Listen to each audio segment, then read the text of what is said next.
Contractor is generally an entrepreneur. ಅವನು ಒಬ್ಬ ಉದ್ಯಮಿ, ಅವನು ಸ್ವಯಂ ಉದ್ಯೋಗ ಮಾಡ್ತಾ ಇರ್ತಾನೆ, ಅವನು ದುಡ್ಡನ್ನ ಅವನು ಸಂಪಾದಿಸ್ತಾ ಇರ್ತಾನೆ ಅವನ ಜೀವನಕ್ಕೆ. ಹಾಗಾಗಿ ಆ ಹಣ ಅವನಿಗೆ ದಕ್ಕಬೇಕು, ಅಂದ್ರೆ ಲಾಭ ಸಿಗಬೇಕು.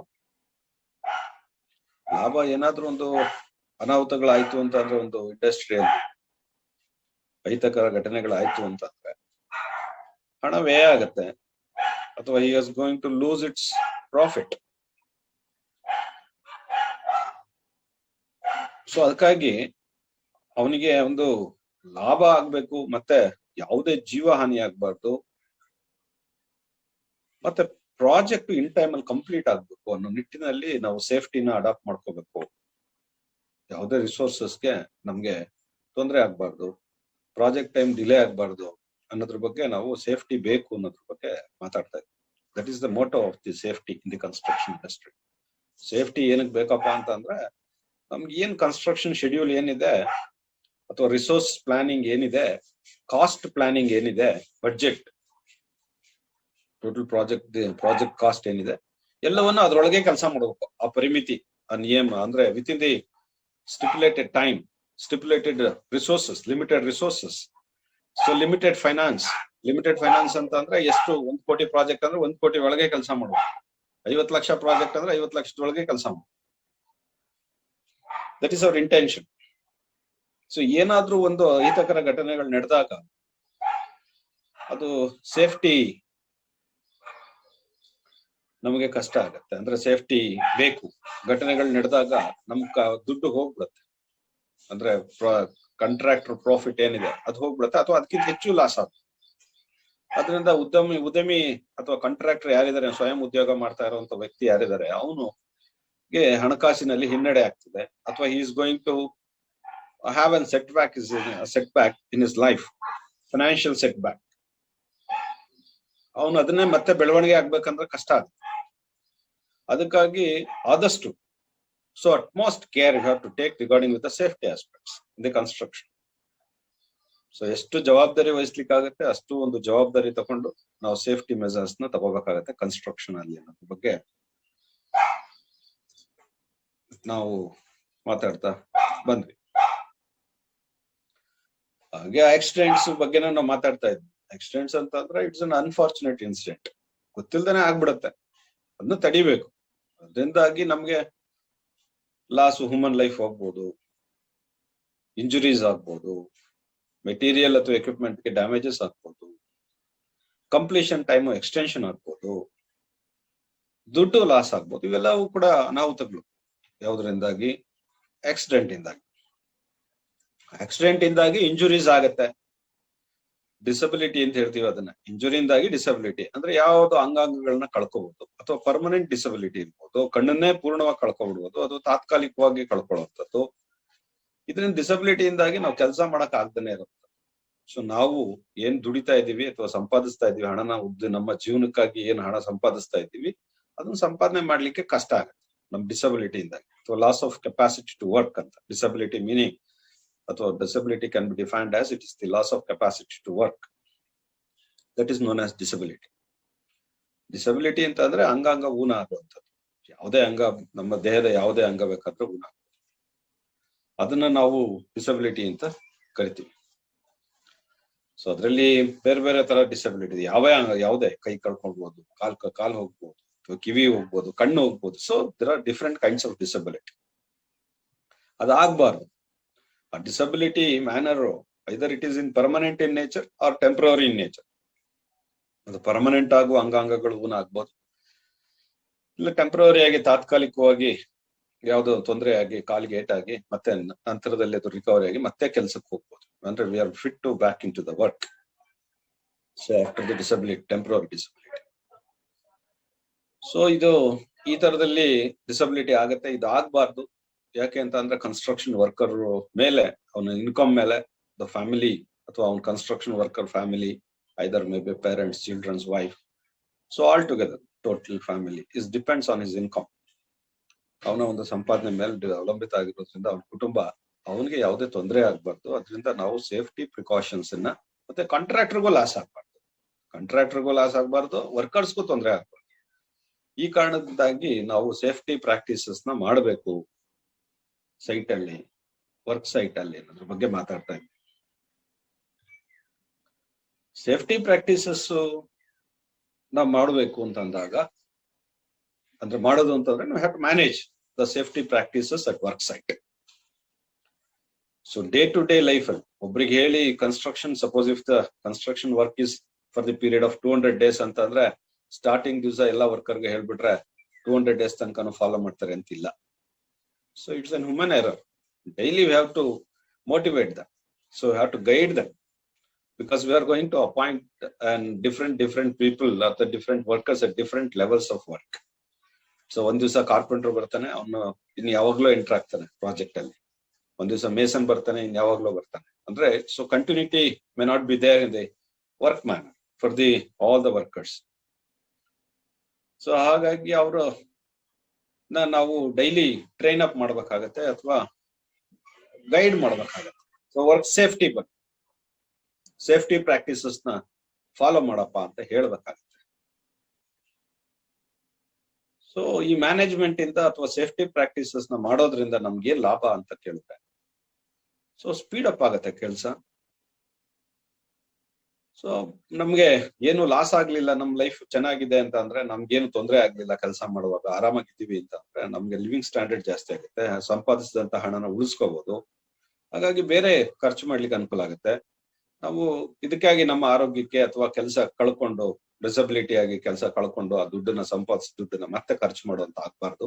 ಇದರಿಂದಾಗಿ ತೊಂದರೆ ಆಗುತ್ತೆ. ಇದರಿಂದ ನಾವು ಸೇಫ್ಟಿ ಪ್ರಾಕ್ಟೀಸಸ್ ಮಾಡೋದ್ರಿಂದ ನಮ್ಮ ಲಿವಿಂಗ್ ಸ್ಟ್ಯಾಂಡರ್ಡ್ ಜಾಸ್ತಿ ಮಾಡ್ಕೋಬಹುದು. ಸೊ ಕಾಸ್ಟ್ ಆಫ್ ಕನ್ಸ್ಟ್ರಕ್ಷನ್ ಕಡಿಮೆ ಮಾಡ್ಕೋಬಹುದು. ಸೊ ಟೈಮ್ ಮ್ಯಾನೇಜ್ಮೆಂಟ್ ಮಾಡ್ಬೋದು. ಎಷ್ಟು ದಿವಸದಲ್ಲಿ ನಾವು ಪ್ರಾಜೆಕ್ಟ್ ಬಿಟ್ಕೊಡ್ತೀವಿ ಅಂತ ಹೇಳಿದ್ರು ಅಷ್ಟೇ ದಿವಸದಲ್ಲಿ ನಾವು ಮಾಡ್ಬೋದು. ಸೊ ಹ್ಯೂಮನ್ ಸಫರಿಂಗ್ಸ್, ಏನಾದ್ರು ಯಾರಿಗಾರು ತೊಂದರೆ ಆಯ್ತು ಅಂತಂದ್ರೆ ನಮಗೂ ಕೂಡ ಬೇಸರ ಆಗತ್ತೆ. ಯಾರಿಗಾರು ಒಬ್ರಿಗೆ ಏನಾದ್ರು ನೋವಾಯ್ತು ಅಂತಂದ್ರೆ ಅದಕ್ಕಾಗಿ ನಮ್ಮ ಹ್ಯೂಮನ್ ಸಫರಿಂಗ್ಸ್ ನ ರಿಡ್ಯೂಸ್ ಮಾಡೋದು. So this are all the main objectives of the safety practices management in the at the work site.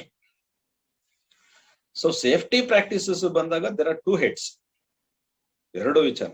ಒಂದು ಸೇಫ್ಟಿ ಪ್ರಾಕ್ಟೀಸಸ್ ಅಲ್ಲಿ ಐದರ್ ಪರ್ಸನಲ್ ಸೇಫ್ಟಿ, ಅಂದ್ರೆ ನಾನ್ ಕೆಲ್ಸಕ್ಕೆ ಹೋಗ್ತೀನಿ, ನನ್ ಸೇಫ್ಟಿ ಮೆಜರ್ಸ್ ಏನ್ ಬೇಕೋ ಅದೆಲ್ಲ ನಾನು ಮಾಡ್ತೀನಿ. ಸೊ ನಾನು ಹೆಲ್ಮೆಟ್ ಹಾಕೊಂಡು ಹೋಗ್ಬೇಕಾ ಹಾಕೊಂಡು ಹೋಗ್ತೀನಿ, ಗ್ಲೌಸ್ ಹಾಕ್ಬೇಕಾ ಹಾಕ್ತೀನಿ, ಶೂಸ್ ಹಾಕ್ಬೇಕಾ ಹಾಕ್ತೀನಿ, ಸೊ ಸೇಫ್ಟಿ ಜಾಕೆಟ್ಸ್ ಹಾಕ್ಬೇಕಾ ಹಾಕ್ತೀನಿ, ಪ್ರೊಟೆಕ್ಷನ್ಗೆ ಕಣ್ ಪ್ರೊಟೆಕ್ಷನ್ಗೆ ನಾನು ಗಾಗಲ್ಸ್ ಹಾಕ್ಬೇಕಾ ಹಾಕೊಂತೀನಿ, ಸೊ ಇಯರ್ ಪ್ರೊಟೆಕ್ಷನ್ಗೆ ಏನಾದ್ರು ಎಕ್ವಿಪ್ಮೆಂಟ್ಸ್ ಹಾಕ್ಬೇಕಾ ಹಾಕೊಂತೀನಿ. ಸೊ ಎಲ್ಲವೂ ಕೂಡ ನಾನು ಸೇಫ್ಟಿ, ಪರ್ಸನಲ್ ಸೇಫ್ಟಿನ ಪ್ರಾಕ್ಟೀಸ್ ಮಾಡ್ತಾ ಇದ್ದೀನಿ every day. So while entering into the work site I am doing all the safety practices.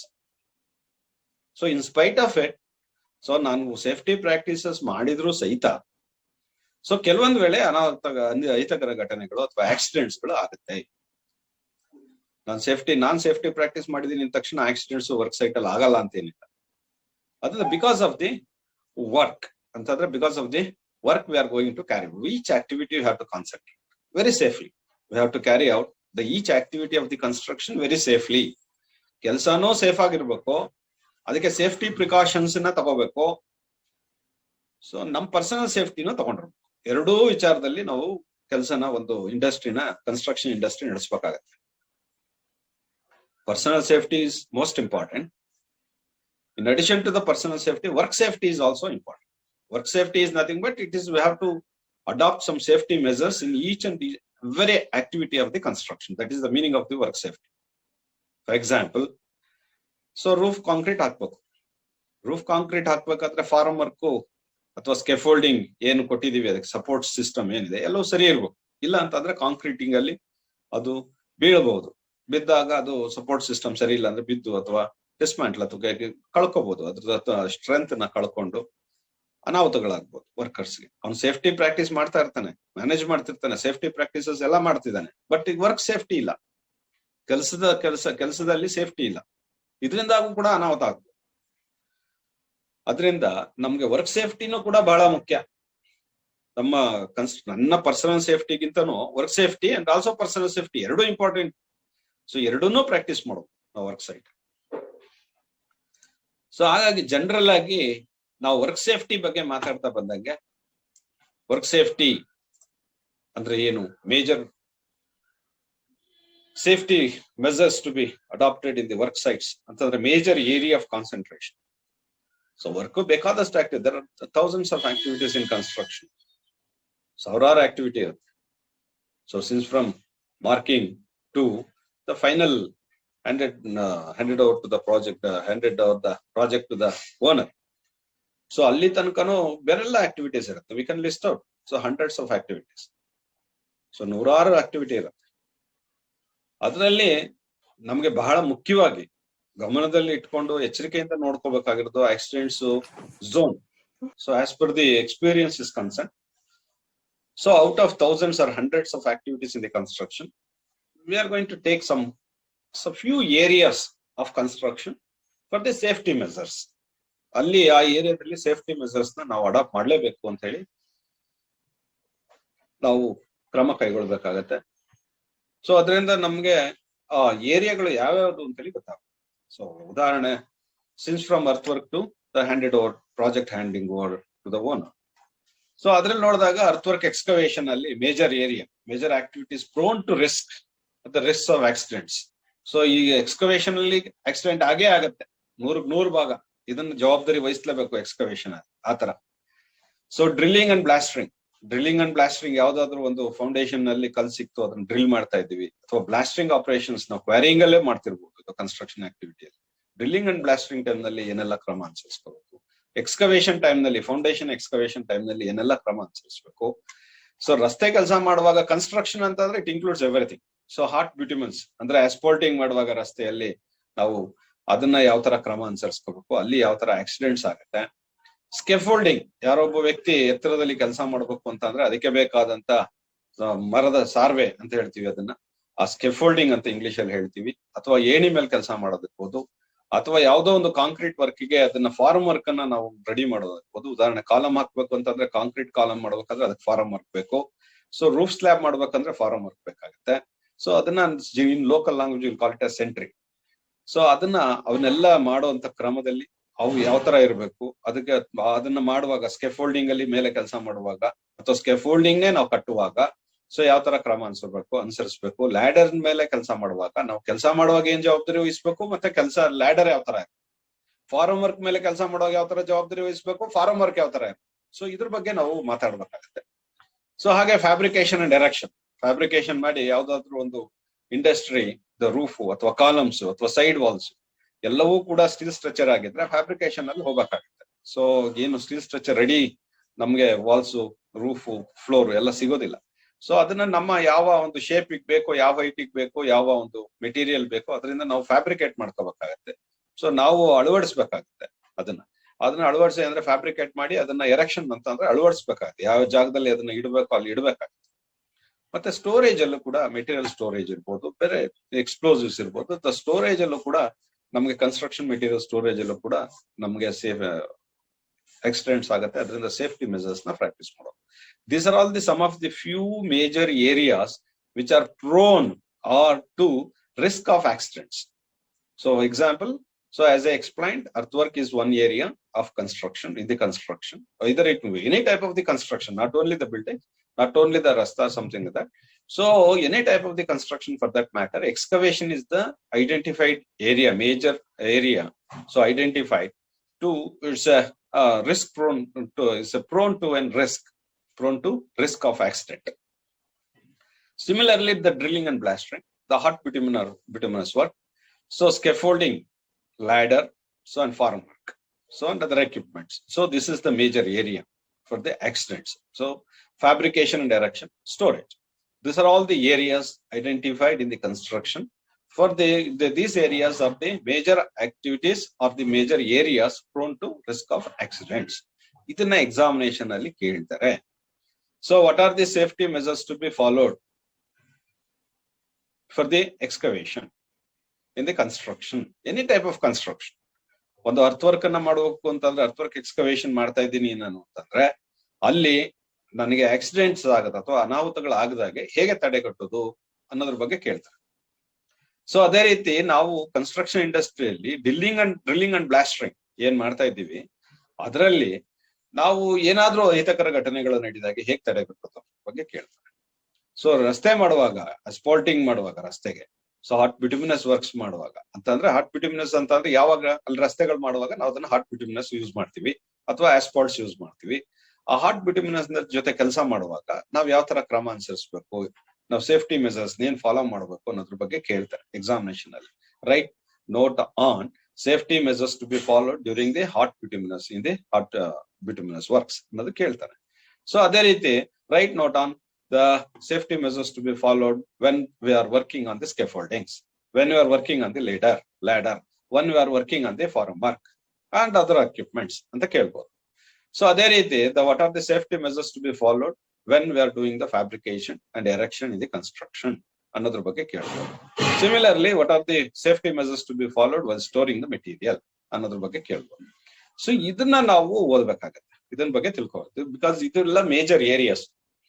ಈ ಏರಿಯಾ ಅಂದ್ರೆ ಈ ಎಕ್ಸ್ಕವೇಷನ್ ಒಂದು major area, any type of construction for that matter. ಅದು ಬರೀ building ಅಂತಲ್ಲ, ರಸ್ತೆ ಕನ್ಸ್ಟ್ರಕ್ಷನ್ ಅಂತಲ್ಲ, any type of construction excavation ಅಲ್ಲಿ ತೊಂದರೆ ಆಗುತ್ತೆ, ಅನಾಹುತಗಳಾಗುತ್ತೆ ಅನ್ನೋದನ್ನ ಸಾಮಾನ್ಯವಾಗಿ based on the experience and the statistics is concern, ನಮ್ಮ ಒಂದು ದಾಖಲೆ ಅನುಸಾರ ಏನು ವರ್ಲ್ಡ್ ವೈಡ್ ಇನ್ಫಾರ್ಮೇಶನ್ ಇರ್ಬೋದು ಅಥವಾ ನಮ್ಮ ರಾಜ್ಯ country information, based on that experience they divided the whole activity of the construction, the which are the in dangerous or otherwise they are prone to an accidents ಅನ್ನೋದ್ರ ಬಗ್ಗೆ ಅವ್ರು ಹೇಳ್ತಾರೆ. So ಹಾಗಾಗಿ excavation part ಅನ್ನ ನಾವು ತಗೊಳ್ಳೋಣ, excavation part ಅನ್ನು ತಗೊಂಡು ಮಾತಾಡೋಣ. ಸೊ ಎಕ್ಸ್ಕವೇಷನ್ ಅಂತ ಅಂದ್ರೆ ಏನು? ಸೊ ಎಕ್ಸ್ಕವೇಷನ್ ಅಂದ್ರೆ ಏನಪ್ಪಾ ಅಂತಂದ್ರೆ ಆರ್ ಟ್ರೆಂಚಿಂಗ್ ಅಂತ ಹೇಳ್ತೀವಿ. ಎಕ್ಸ್ಕವೇಷನ್ ಅಂತ ಅಂದ್ರೆ ಏನು? ಸೊ ಮ್ಯಾನ್ ಮೇಡ್ ಕಟ್ ಅಂತ. So we are going to excavate ಅಂದ್ರೆ ಏನು? So we are going to excavate ಅಂತಂದ್ರೆ we are going to make a cut in the earth. That is a man-made cut. Adunu we'll call it as excavation. So man-made cut is nothing but an excavation. That's all. That is the meaning. That is the definition of excavation. Any man-made cut for that matter. So any man-made cut on the earth surface is known as excavation. So including trenches. Hangare trenches anta ಹೇಳ್ತಾರೆ. So excavation ಅಂತಾನು ಕೇಳಬಹುದು, trench ಅಂತಾನು ಕೇಳಬಹುದು. What is the difference between trench and excavation?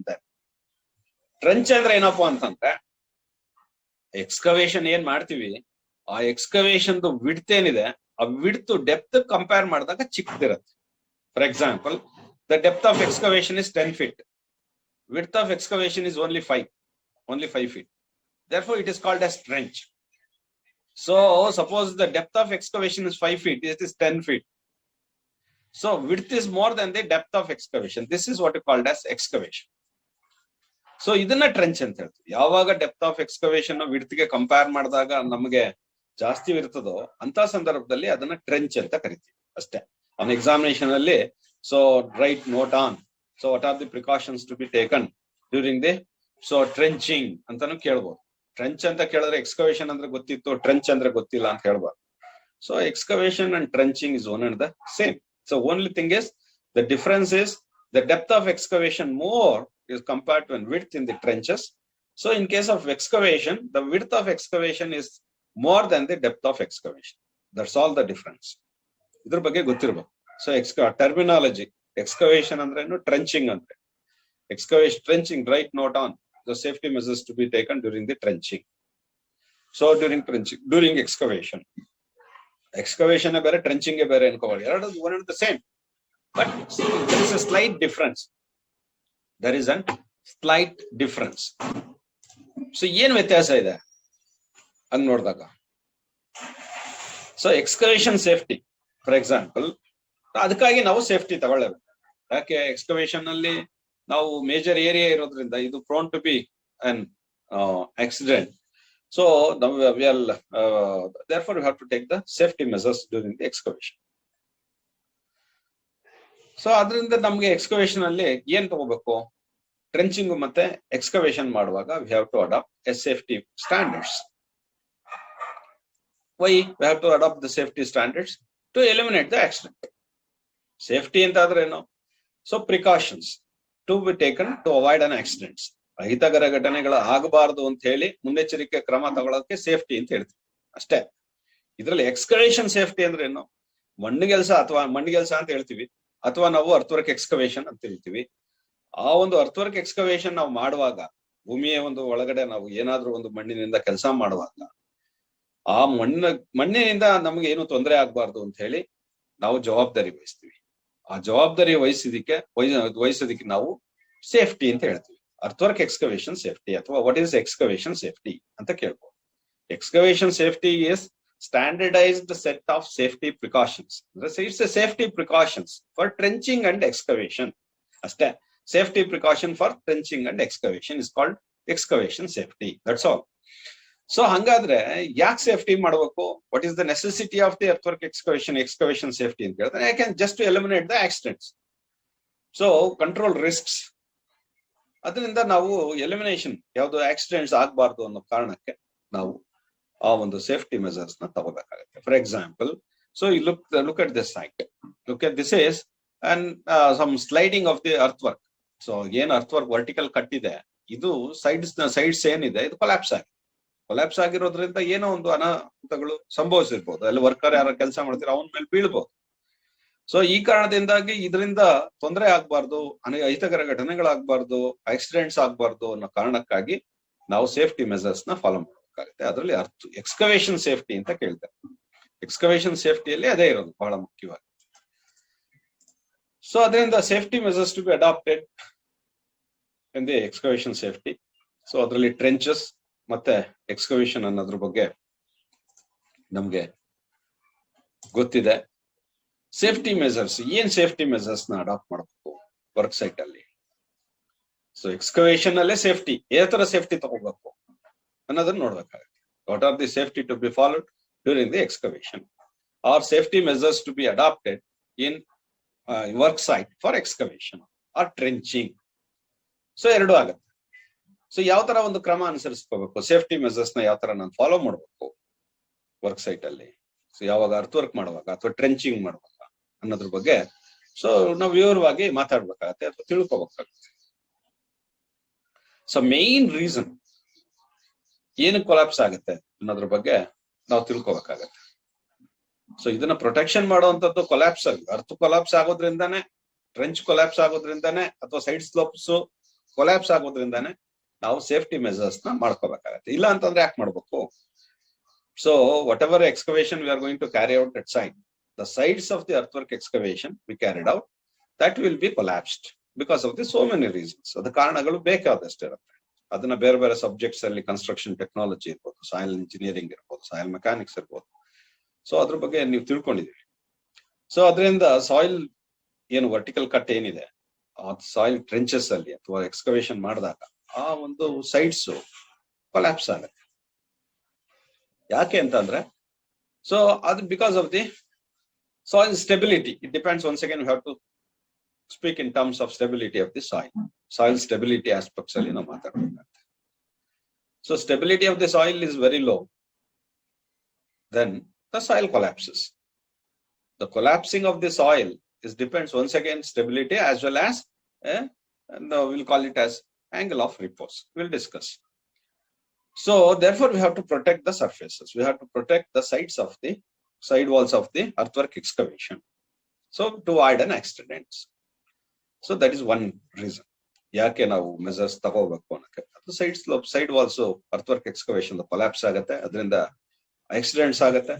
ಅದರಿಂದ ನಾವು ಅದನ್ನ protect ಮಾಡ್ಕೋಬೇಕು. Accidents ಇಂದ ಪ್ರೊಟೆಕ್ಟ್ ಮಾಡ್ಬೇಕು ಅಂತಂದ್ರೆ ವಾಲ್ ಅನ್ನ ಪ್ರೊಟೆಕ್ಟ್ ಮಾಡ್ಬೇಕು.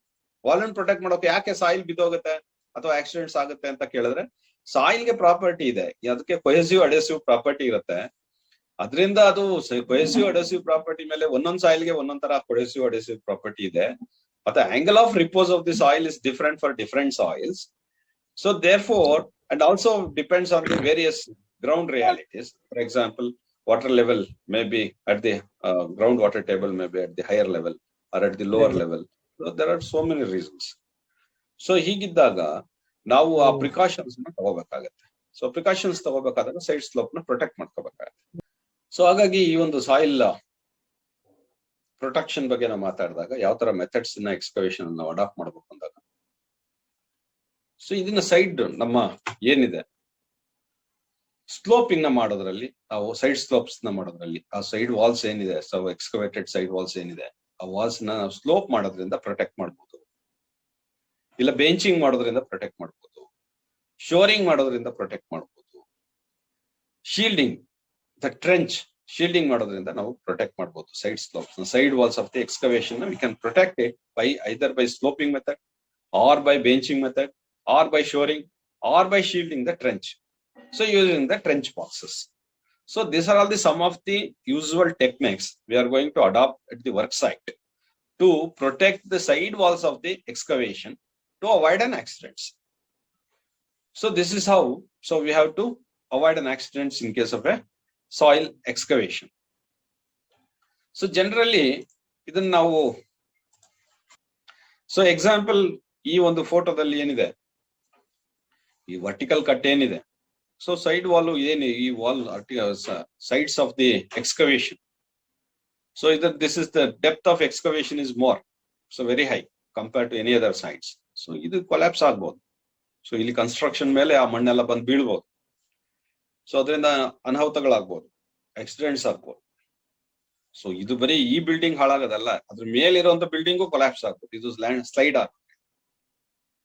ಸೊ ಅದರಿಂದ ಇದು ನಮ್ಗೆ ಸ್ಲೈಡ್ ಆಗೋದ್ರಿಂದ ತೊಂದರೆ ಆಗುತ್ತೆ ಅನ್ನೋದು ನಮ್ಗೆ ಗೊತ್ತಿದೆ. ಇದನ್ನ ಪ್ರೊಟೆಕ್ಟ್ ಮಾಡಬೇಕು. ಸೊ ನಾವು ಸರಿಯಾದ ರೀತಿಯಲ್ಲಿ ಪ್ರೊಟೆಕ್ಟ್ ಮಾಡಿದ್ರೆ ಮಾತ್ರ ಇದು ಉಳಿಯುತ್ತೆ, ಇಲ್ಲ ಅಂತ ಅಂದ್ರೆ ಉಳಿಯಲ್ಲ, ಅಥವಾ ಅದು ಆಕ್ಸಿಡೆಂಟ್ಸ್ ಆಗುತ್ತೆ, ಅಥವಾ ಬಿದ್ದು ಹೋಗುತ್ತೆ, ಅಥವಾ ನಮ್ಗೆ ಡ್ಯಾಮೇಜಸ್ ಆಗುತ್ತೆ ಅನ್ನೋದ್ರ ಬಗ್ಗೆ ಗೊತ್ತಿದೆ. ಉದಾಹರಣೆ ಈ ಸೈಟ್ ನೋಡಿ, ಇನ್ನೊಂದು ಸೈಟ್ ಇದೆ, ಇದು ಕೂಡ ನಮ್ಗೆ ಸೈಡ್ ವಾಲ್ಸ್ ಇದನ್ನ ಕಟ್ ಮಾಡಿದ್ದಾರೆ. ಸೊ ಈ ಸೈಡ್ ವಾಲ್ಸ್ ಕೂಡ ಪ್ರೊಟೆಕ್ಟ್ ಮಾಡ್ಬೇಕು. ಪ್ರೊಟೆಕ್ಟ್ ಮಾಡಿಲ್ಲ ಅಂತ ಅಂದ್ರೆ ಇದು ಸ್ಲೈಡ್ ಆಗುತ್ತೆ. ಸೊ ಇದನ್ನ ಪ್ರೊಟೆಕ್ಟ್ ಮಾಡಕ್ಕೆ ಅವ್ರೇನ್ ಹೇಳ್ತಾರೆ, ಸ್ಲೋಪಿಂಗ್ ಮೆಥಡ್ ಅಲ್ಲಿ ಹೋಗೋಣ ಅಂತ ಹೇಳ್ತಾರೆ. It's very cheapest method. Sloping method ಅಂತ ಅಂದ್ರೆ ಗ್ರೌಂಡ್ ಅನ್ನ ನಾವು ಸ್ಲೋಪ್ ಮಾಡುವಂಥದ್ದು. ಸೊ ಈ ತರ ನಾವು ಸ್ಲೋಪ್ ನಾಗಿ ಮಾಡುವಂಥದ್ದು. ಈ ವರ್ಟಿಕಲ್ ಕಟ್ ಬದ್ದು ಸ್ಲೋಪ್ ಆಗಿ ನಾವು ಆ ಮಣ್ಣನ್ನ ಕಟ್ ಮಾಡಿದ್ರೆ, ಸ್ಲೋಪ್ ಆಗಿ ಮಾಡಿದ್ರೆ, ಅಥವಾ ಸ್ಲೋಪ್ಸ್ ಅನ್ನ ಮೇಂಟೈನ್ ಮಾಡೋದ್ರಿಂದ ಸೊ ಲ್ಯಾಂಡ್ ಸ್ಲೈಡ್ ಆಗಲ್ಲ, ಇದು ಸ್ಟೆಬಿಲೈಸ್ ಆಗತ್ತೆ ಅನ್ನೋದ್ರ ಬಗ್ಗೆ ಹೇಳ್ತಾರೆ. ಸೊ ಒಂದ್ ವೇಳೆ ಇದು ಲ್ಯಾಂಡ್ ಸ್ಲೈಡ್ ಆಗುತ್ತೆ ಅನ್ನೋ ಕಾರಣಕ್ಕಾಗಿ ನಾವು ಸ್ಲೋಪ್ ಮಾಡ್ತಿದ್ವಿ, ಸ್ಲೋಪ್ ಅನ್ನ ಮೇಂಟೈನ್ ಮಾಡಿಲ್ಲ, ಪ್ರಾಪರ್ ಸ್ಲೋಪ್ ಅನ್ನ ಮೇಂಟೈನ್ ಮಾಡಿಲ್ಲ. ಈ ಕಾರಣಕ್ಕಾಗಿ ಇಲ್ಲಿ ಆಕ್ಸಿಡೆಂಟ್ಸ್ ಆಗುತ್ತೆ ಅಥವಾ ಲ್ಯಾಂಡ್ ಸ್ಲೈಡ್ ಆಗುತ್ತೆ, ಇದು ಕೊಲ್ಯಾಪ್ಸ್ ಆಗುತ್ತೆ. ವರ್ಟಿಕಲ್ ಸೈಡ್ ಏನಿದೆ ಇದು ಕೊಲ್ಯಾಪ್ಸ್ ಆಗುತ್ತೆ. ಕೊಲ್ಯಾಪ್ಸ್ ಆಗೋದ್ರಿಂದ ಈ ಕನ್ಸ್ಟ್ರಕ್ಷನ್ ಏನಿದೆ, ಈ below the what ever the earth we have on the upper side, that will B so fall on the whatever construction activity we are going to head on the downstream of this part. So ಇದರಲ್ಲಿ ಏನು ಇದೆ, ಇದು ಬಿದ್ದು ಅದು construction ಎಲ್ಲ ಹಾಳಾಗ್ಬೋದು, ಅಥವಾ ಅಲ್ಲಿ ಕೆಲಸ ಮಾಡುವಂತ ಜನಗಳ ಮೇಲೆ ಅದು ಬೀಳ್ಬೋದು. ಸೊ ಇದನ್ನ ಪ್ರೊಟೆಕ್ಟ್ ಮಾಡ್ಬೇಕು ಅಂತಂದ್ರೆ ನಾವು ಸೈಡ್ ಸ್ಲೋಪ್ಸ್ ಅನ್ನ ಮಾಡ್ಬೇಕು, ಅದು ಒಂದು. ಎರಡನೇದು, ನಾವು ರಿಟೈನಿಂಗ್ ವಾಲ್ ಮಾಡ್ಬೋದು. ರಿಟೈನಿಂಗ್ ವಾಲ್ ಮಾಡಕ್ ಆಗಲ್ವಾ ಸರ್, ಸೈಡ್ ಸ್ಲೋಪ್ ಯಾಕೆ ಮಾಡಿ, because it is expensive. Retaining wall ಅನ್ನೋದು ಕನ್ಸ್ಟ್ರಕ್ಷನ್ ಅಲ್ಲಿ ಎಕ್ಸ್ಪೆನ್ಸಿವ್, ಹೆಚ್ಚು ಹಣ ಖರ್ಚು ಮಾಡ್ಬೇಕಾಗತ್ತೆ. ಬಟ್ ಸ್ಲೋಪ್ ಮಾಡೋದು ಇಸ್ ಚೀಪೆಸ್ಟ್ ಮೆಥಡ್. ಇದನ್ನ ಯಾವಾಗ ಅಡಾಪ್ಟ್ ಮಾಡ್ತೀವಿ, ಇದನ್ನ ಯಾವಾಗ ಅಡಾಪ್ಟ್ ಮಾಡ್ತೀವಿ ಅಂತ ಅಂದ್ರೆ ಇಲ್ಲಿ space is not important. So space ತುಂಬಾ ಇದೆ ನಮ್ಮ ಹತ್ರ ಜಾಗ ಅಂದಾಗ, so we can go for this technique. So ಇನ್ನೇನು ಯಾವ ಮೆಥಡ್ ಅಡಾಪ್ಟ್ ಮಾಡಕ್ ಆಗಲ್ಲಪ್ಪ, it's cheapest method and also it's very suited for the site ಅಂತ ಅಂದಾಗ, so we can go for this method of sloping technique to prevent the collapse of the sides of an earthwork, to avoid an accident. So sloping technique is one. So this is adopted only one. So we have a abundant area. So without that area, suppose if a restricted area, so only the 60-40, 30-40 site. So in that we are going for the excavation, deep excavation like this. ಆ ತರದಲ್ಲಿ ಇರದೇ ಸಣ್ಣ area ಇರ್ತದೆ, ಅದರಲ್ಲಿ ನಾವು slope ಮಾಡೋದ್ರಲ್ಲಿ ನಮ್ಮ ಏರಿಯಾನೇ ಹೋಗ್ಬಿಡುತ್ತೆ.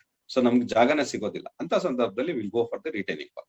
ಸೊ ರಿಟೈನಿಂಗ್ ವಾಲ್ ಹೋಗೋದ್ರಿಂದ ಅದು ಕಾಸ್ಟ್ ಜಾಸ್ತಿ ಆಗುತ್ತೆ, ನಾವು ಸ್ಲೋಪ್ಸ್ ಹೋಗೋದ್ರಿಂದ ಕಾಸ್ಟ್ ಕಡಿಮೆ ಆಗುತ್ತೆ, ಬಟ್ ನಮ್ಗೆ ಜಾಗ ಜಾಸ್ತಿ ಬೇಕಾಗುತ್ತೆ. ಸೊ ಹೀಗೆ, ಸೊ ಅದರಿಂದ ನಾವು ಸಾಯಿಲ್ ನ ಪ್ರೊಟೆಕ್ಷನ್ ಮಾಡಬಹುದು. ಸೈಡ್ ಸ್ಲೋಪ್ ಇಂದ ಸ್ಲೋಪಿಂಗ್ ಮೆಥಡ್ ಅಲ್ಲಿ ನಾವು ಪ್ರೊಟೆಕ್ಷನ್ ಮಾಡಬಹುದು ಅಂತ ಗೊತ್ತಾಯ್ತು. ಈ ಪ್ರೊಟೆಕ್ಷನ್ ಮಾಡಬಹುದು ಅಂತ ಅಂದಾಗ ಸೈಡ್ ಸ್ಲೋಪ್ ಹೇಗೆ ಪ್ರೊಟೆಕ್ಟ್ ಆಗುತ್ತೆ? ಈ ಸೈಡ್ ಸ್ಲೋಪ್ ಪ್ರೊಟೆಕ್ಟ್ ಆಗ್ಬೇಕಾದ್ರೆ ಈ ಸ್ಲೋಪ್ಸ್ ಅಲ್ಲಿ ನಮ್ಗೆ ಆ ಸಾಯಿಲ್ ಹೇಗ್ ನಿಲ್ಲುತ್ತೆ ಅನ್ನೋದು ಬೇಕಲ್ಲ. ಸೊ ಹೇಗ್ ನಿಲ್ಲುತ್ತೆ ಅದು, it depends on angle of repose. So ಅದಕ್ಕೆ ಸಾಯಿಲ್ಗೆ ಅದರದೇ ಆದಂತ ಆಂಗಲ್ ಆಫ್ ರಿಪೋಸ್ ಇದೆ. ಆಂಗಲ್ ಆಫ್ ರಿಪೋಸ್ ಅಂತಂದ್ರೆ ಅದಕ್ಕೆ ಒಂದು ಕೊಹೆಸಿವ್ ಅಂಡ್ ಅಡೆಸಿವ್ ಪ್ರಾಪರ್ಟಿ ಇದೆ. ಸೊ ಅದರಿಂದ based on that cohesive adhesive property, so we come to know that what is the angle of repose. Angle of repose ಅಂದ್ರೇನು? The angle at which the soil stabilisers and its own. ಯಾರು ನಾವೇನು ಮಾಡ್ಬೇಕಾಗಿಲ್ಲ, ಅದೇ ಈ ಒಂದು shape ನಿಂತ್ಕೊಳ್ಳುತ್ತೆ ಆ ಮಣ್ಣು. ಆ ಮಣ್ಣು ಆ ಈ ಒಂದು ಶೇಪ್ಗೆ, ಈ ಸ್ಲೋಪ್ಗೆ ನಿಂತ್ಕೊಳ್ಳುತ್ತಲ್ಲ, ಆ ತನ್ನಷ್ಟಕ್ಕೆ ತಾನೇ, ಅದನ್ನ will call it as angle of repose. ಯಾವ ಆಂಗಲ್ ಅಲ್ಲಿ ಅದು ತನ್ನಷ್ಟಕ್ಕೆ ತಾನೇ ನಿಂತ್ಕೊಳ್ಳುತ್ತೆ, ಮತ್ತೆ ಅದು ಸ್ಲೈಡ್ ಆಗಲ್ಲ ಅನ್ನೋದನ್ನ ಖಾತ್ರಿ ಮಾಡ್ಕೊಂತೀವಲ್ಲ, ಅದನ್ನ will call it as angle of repose. So ಉದಾಹರಣೆ ಹೇಳೋದಾದ್ರೆ, ಫಾರ್ ಎಕ್ಸಾಂಪಲ್ ಈಗ ನಾವು ವರ್ಟಿಕಲ್ ಕಟ್ ಮಾಡಿದೀವಿ ಈ ಒಂದು ಸೈಟ್ ಅಲ್ಲಿ. ಈ ಸೈಟ್ ಅಲ್ಲಿ ವರ್ಟಿಕಲ್ ಕಟ್ ಮಾಡಿದೀವಿ. ಈ ವರ್ಟಿಕಲ್ ಕಟ್ಟು ನಮ್ಗೆ ನಿಲ್ಲುತ್ತಾ ಅಂತ ನೋಡಿದಾಗ, ಸೊ ಹೌದು, ರಿಟೈನಿಂಗ್ ವಾಲ್ ಮಾಡ್ಲಿಲ್ಲ ಅಂತ ಅಂದ್ರೆ ಇದು ವರ್ಟಿಕಲ್ ಕಟ್ ಅಲ್ಲಿ ಇಲ್ಲ ಸ್ಲೋಪ್ ಅಲ್ಲಿ ಹೋಗ್ಬೇಕು. So this is the angle of repose. ಈ ಆಂಗಲ್ ಆಫ್ ರಿಪೋಸ್ ಅಲ್ಲಿ ಈ ಸ್ಲೋಪ್ ಅಲ್ಲಿ ನಾವು ಮಾಡಿದಾಗ ಇದು ಸಾಯಿಲ್ ಸ್ಟೆಬಿಲೈಸ್ ಆಗುತ್ತೆ. ಇಲ್ಲ ಅಂದ್ರೆ ನಾವು ರಿಟೈನಿಂಗ್ ವಾಲ್ ನ ಮಾಡ್ಬೇಕಾಗತ್ತೆ. Retaining wall is A costly procedure. ಅಷ್ಟೇ ಮಾಡಕ್ ಆಗಲ್ಲ ಅಂತಲ್ಲ, ಮಾಡಬಹುದು. ಅದರಿಂದ it depends on the slope of the soil. is the sloping technique we have to adopt at the site to retain to avoid the collapse of the side walls of the excavation. The sloping technique, the side walls of the excavation will be made it slope to an angle. So based on the angle of repose of the soil. So ಅದಕ್ಕೆ angle of repose ಎಷ್ಟಿದೆ ಅದರ ಆಧಾರದ ಮೇಲೆ ನಾವು ಆ soil slope ನ ಮಾಡ್ತೀವಿ. ಎಲ್ಲದಕ್ಕೂ ಒಂದೇ ಸ್ಲೋಪ್ ಇಲ್ಲ.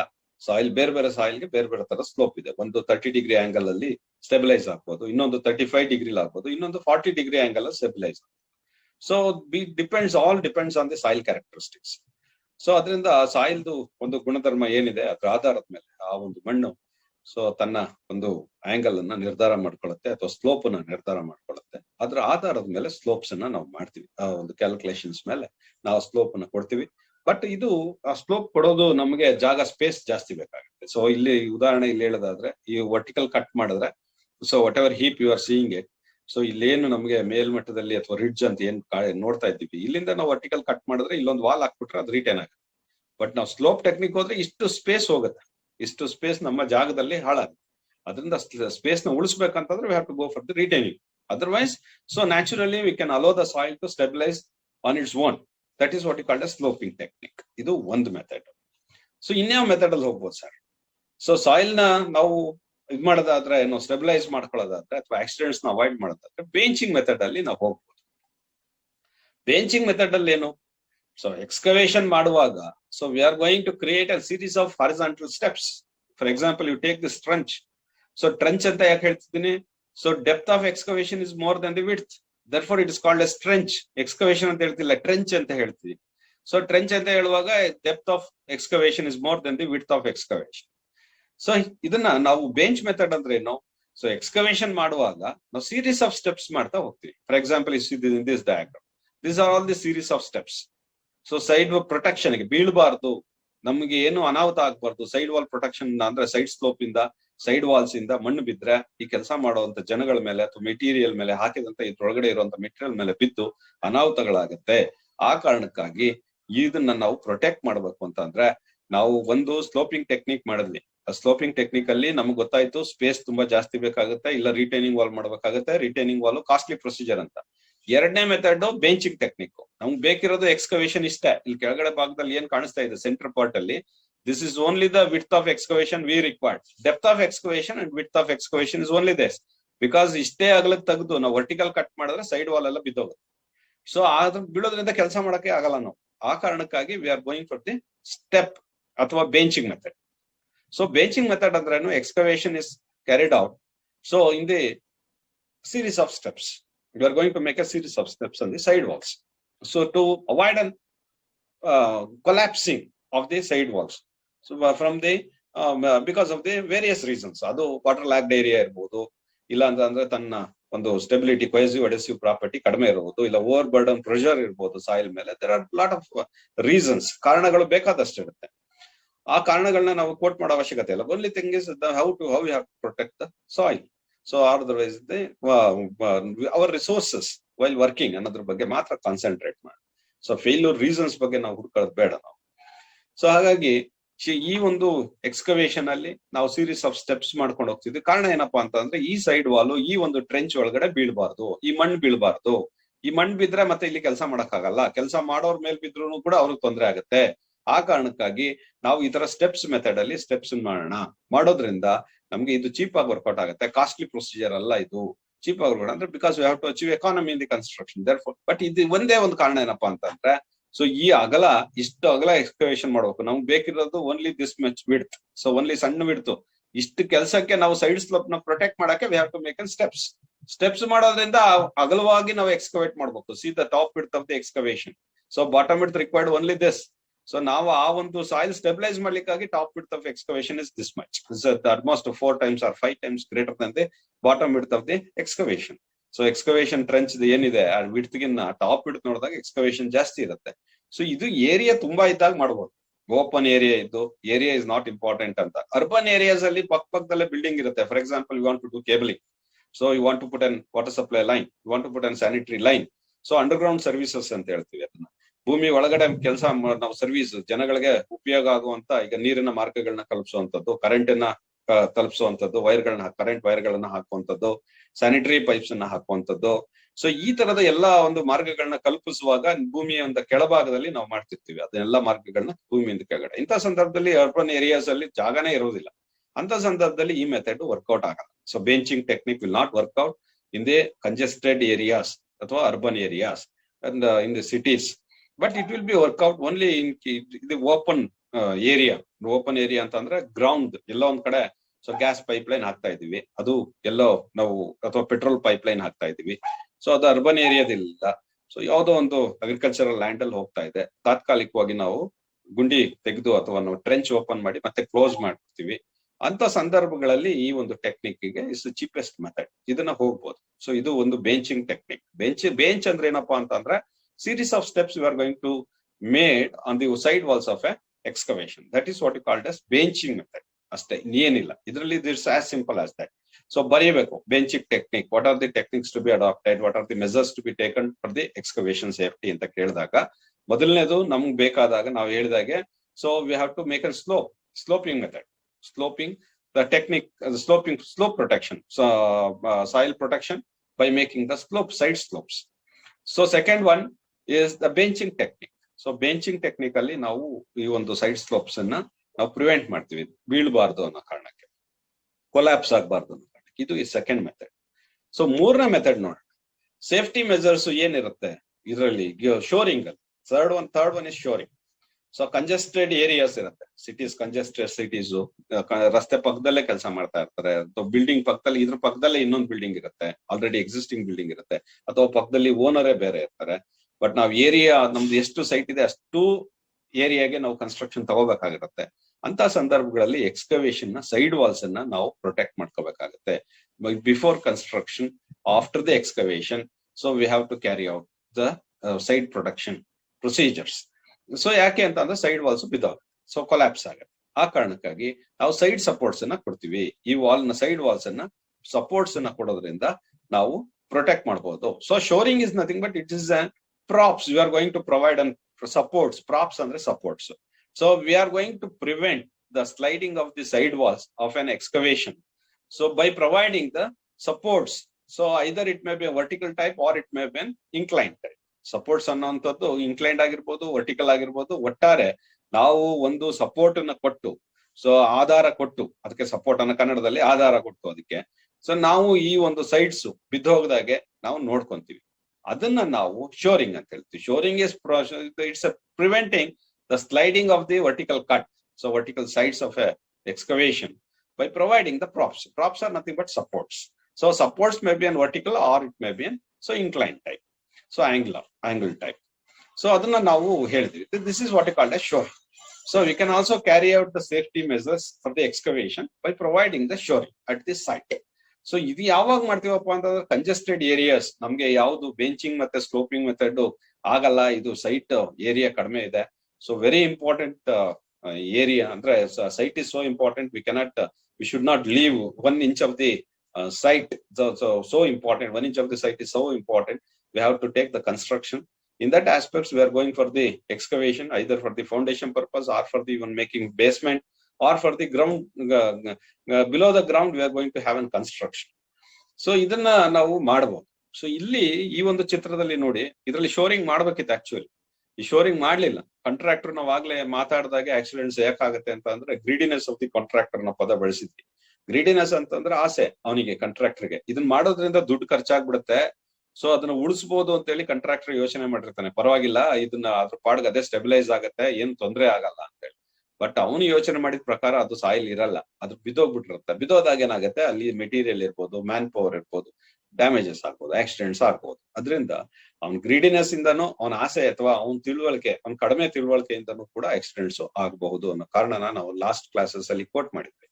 ಸೊ ಇದರಿಂದ ಸೊ ನಾವು ಸೈಡ್ ಸಪೋರ್ಟ್ಸ್ ನ ಶೋರಿಂಗ್ ಮಾಡೋದ್ರಿಂದನೂ ಕೂಡ ನಾವು ಸೈಡ್ ವಾಲ್ಸ್ ನ ಪ್ರೊಟೆಕ್ಟ್ ಮಾಡಬಹುದು. Shoring is nothing but it's we are going to protect the side walls of the excavation by providing the props. Props ಅಂತಂದ್ರೆ either it is an inclined support or it is an vertical support. That's all. So props ಅನ್ನ ಕೊಡೋದ್ರಿಂದ ನಾವು ಒಂದು ಈ side walls ನ protect ಮಾಡಬಹುದು. ಇದನ್ನ ನಾವು ಶೋರಿಂಗ್ ಅಂತ ಕರಿತೀವಿ. ಸೊ ಇಲ್ಲಿ ಶೋರಿಂಗ್ ಅಂತ ಅಂದಾಗ ನಾವು shielding, next shielding the trench using the trench boxes. So shielding ಮಾಡೋದೇನು ಅಂತಂದ್ರೆ ನಾವಾಗ್ಲೇ ಶೀಲ್ಡಿಂಗ್ ಇದೆ. ಸೊ ಟ್ರೆಂಚ್ ಅಂದ್ರೆ ಗೊತ್ತಿದೆ, ಬಾಟಮ್ ಇಡ್ತು ಕಡಿಮೆ ಇದೆ, ಡೆಪ್ತ್ ಆಫ್ ಎಕ್ಸ್ಕವೇಷನ್ ಜಾಸ್ತಿ ಇದೆ, ಅದನ್ನ ನಾವು ಟ್ರೆಂಚ್ ಅಂತ ಹೇಳ್ತೀವಿ. ನಾವು ಯಾವುದೇ ಒಂದು ಮೆಥಡ್ ಸ್ಲೋಪಿಂಗ್ ಟೆಕ್ನಿಕ್ ಆಗ್ಲಿ ಅಥವಾ ಟ್ರೆಂಚ್ ಇದನ್ನ ಯಾವ್ದು ನಾವು ಸ್ಟೆಪ್ ಮೆಥಡ್ ಅಥವಾ ಬೆಂಚಿಂಗ್ ಮೆಥಡ್ ಆಗ್ಲಿ ಅಡಾಪ್ಟ್ ಮಾಡಕ್ ಆಗಲ್ಲ, ಅಥವಾ ಶೋರಿಂಗ್ ಟೆಕ್ನಿಕ್ ಇಲ್ಲಿ ಬಳಸಕ್ ಆಗಲ್ಲ. ಯಾಕೆ ಅಂತ ಅಂದ್ರೆ ನಾವು ಸೈಡ್ ವಾಲ್ಸ್ ಅಲ್ಲಿ ಸೈಡ್ ಇನ್ಕ್ಲೈನ್ ಸಪೋರ್ಟ್ಸ್ ನ ಇಲ್ಲಿ ಕೊಡೋಕ್ ಜಾಗನೇ ಇಲ್ಲ. ಯಾಕೆ ಅಂದ್ರೆ ಇಲ್ಲಿ ವರ್ಕ್ ಮಾಡ್ಬೇಕು ನಾವು. So we have to create an work space. So therefore we have to support these two walls. So ಈ ಎರಡು ಸೈಡ್ ವಾಲ್ಸ್ ನು ಪ್ರೊಟೆಕ್ಟ್ ಮಾಡ್ಬೇಕು, ಕೆಲಸ ಮಾಡ್ಲಿಕ್ಕೂ ಜಾಗ ಕೊಡ್ಬೇಕು. For example you see this. So we have they are making tunnelling for the either for the drain.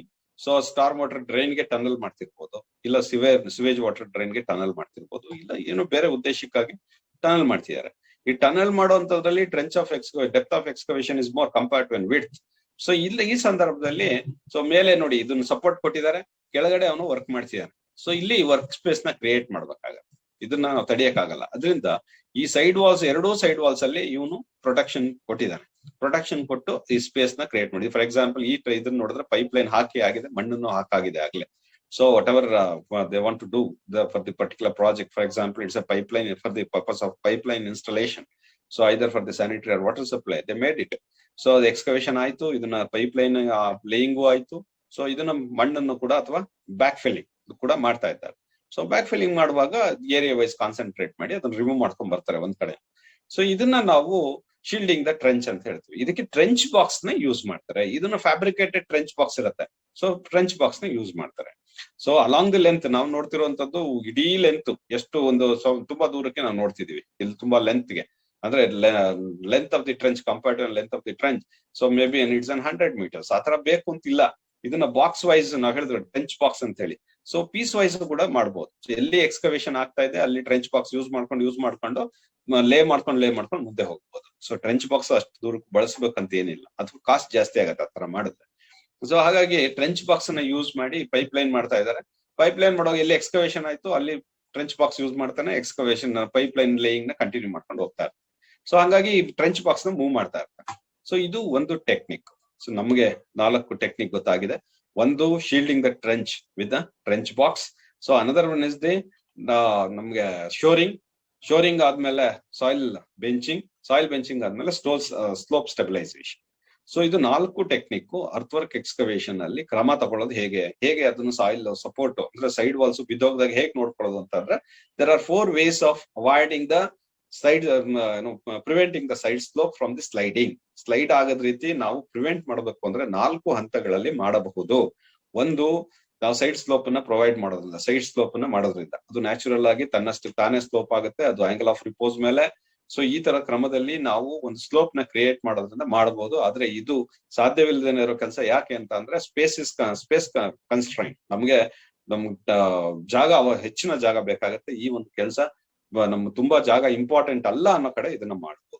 ಇಲ್ಲ ಅಂತ ಅಂದ್ರೆ ಫಾರ್ ಎಕ್ಸಾಂಪಲ್ ಅರ್ಬನ್ ಏರಿಯಾಸ್ ಅಲ್ಲಿ ಇವೆಲ್ಲ ಮಾಡಕ್ ಸಾಧ್ಯ ಇಲ್ಲ. ಎರಡನೇ ಮೆಥಡ್ ಬೆಂಚಿಂಗು ಕೂಡ.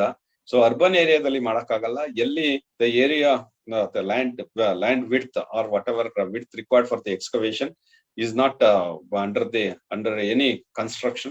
Suppose it's a bare land, ಅಂದ್ರೆ ಓಪನ್ ಲ್ಯಾಂಡ್ ಇರುತ್ತೆ ಅಂತ ಸಂದರ್ಭಗಳಲ್ಲಿ ಸೊ ನಾವು ಮತ್ತೆ ಅದನ್ನ ಕಂಪ್ಲೀಟ್ ಮಾಡ್ತೀವಿ, ಮುಚ್ಚಿಬಿಡ್ತೀವಿ. ಅಗ್ರಿಕಲ್ಚರ್ ಆಸ್ ಯೂಶುವಲ್ ಮಾಡ್ಕೋಬಹುದು, ಅಗ್ರಿಕಲ್ಚರ್ ಲ್ಯಾಂಡ್ ಇದೆ ಅನ್ನೋ ಸಂದರ್ಭದಲ್ಲಿ ಈ ತರ ಬೆಂಚಿಂಗ್ ಟೆಕ್ನಿಕ್ ನ ಬಳಸಬಹುದು.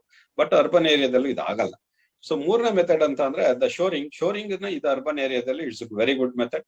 So we can adapt it. Shoring techniques ನ ನಾವು ಸೈಡ್ ಸ್ಲೋಪ್ ಪ್ರೊಟೆಕ್ಷನ್ ಗೆ ಯೂಸ್ ಮಾಡ್ಕೋಬಹುದು. ಇಲ್ಲಿ ಶೋರಿಂಗ್ ಕೊಡದೇನೆ ಬಿದ್ದೋಗಿರೋದು, ಶೋರಿಂಗ್ ಕೊಡ್ಬೇಕಿತ್ತು ಅವರು, ಕೊಡ್ಲಿಲ್ಲ, ಅದರಿಂದ ಎಕ್ಸ್ಟೆಂಟ್ ಆಗಿದೆ.